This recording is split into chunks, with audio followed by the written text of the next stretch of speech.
There was a movie not long ago, Who Killed the Electric Vehicle? It doesn't sound dead. Um, it seems like there's a number of options now. So was it just in a coma? What's going on? Why the change? I don't know if it was a change. I think it's just something that never really went away. I believe the electric vehicle, the dedicated electric vehicles that came out were really good products. The RAV4 was an excellent product. The EV1 was a great product. The GM engineers were excited about that product when it was being built.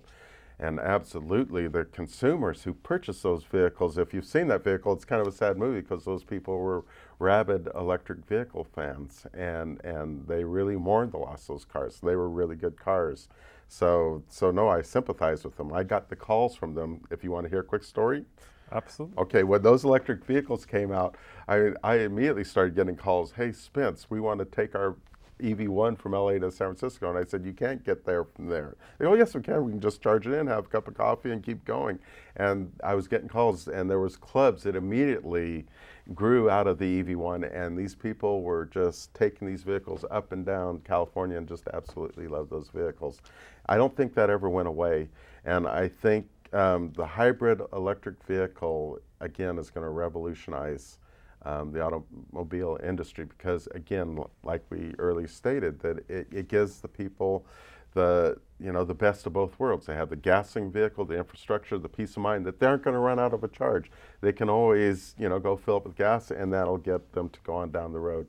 And then again, they can always end up at their relative's house and just ask for an extension cord and maybe get a fill up at their guest home. Well, in wrapping this up, aside from selling the power for the electric and the plug-ins, what's PG&E doing in this arena? Well, PG&E is working diligently right now to work on like the standards. I think that's really important to get a broad adoption of these vehicles. You really need to get a standardization in things like such the plug, maybe the communications technology on the vehicles. Again, if you have that communications technology on the vehicle, then that vehicle can be identified to the grid. So maybe no matter where they plug in, if they plug in at their host house or whatever, or down in the garage at some high-rise, that the grid will read that vehicle, its unique ID, and we can send them just a bill for that little electricity that they used instead of having to hook up all this extra infrastructure to be able to build the vehicles. So I think it's really important to work with the manufacturers to establish standards. We're participating with other key industry stakeholders, as far as developing the different products that these vehicles are going to need to have and able to link up with the smart grid and the smart meter program so that everything is integrated, with the rest of the home area network with intelligent appliances. I think that's really important. We're also demonstrating these vehicles right now. We're getting certain prototypes of the types of vehicles that we've talked about today, already looking at how they're going to affect the grid and look at the charging patterns, look and see how they perform.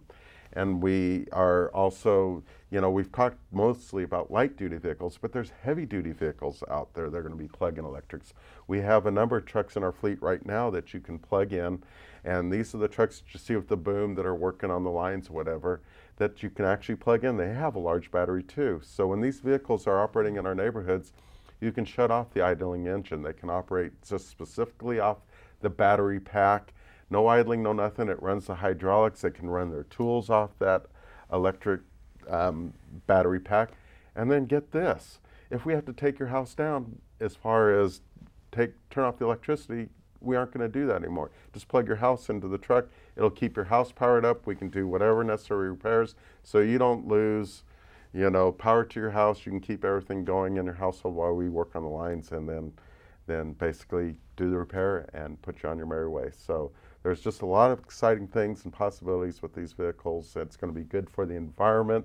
It's going to reduce our nation's energy dependency. And plus, think about the convenience of just filling it up at home, bypassing a gas station, maybe for a long time if you just want to operate in electric mode and operate your electric vehicle cleaner, cheaper, and more economical. Spence, thank you very much for joining us today. Thank you, Dave.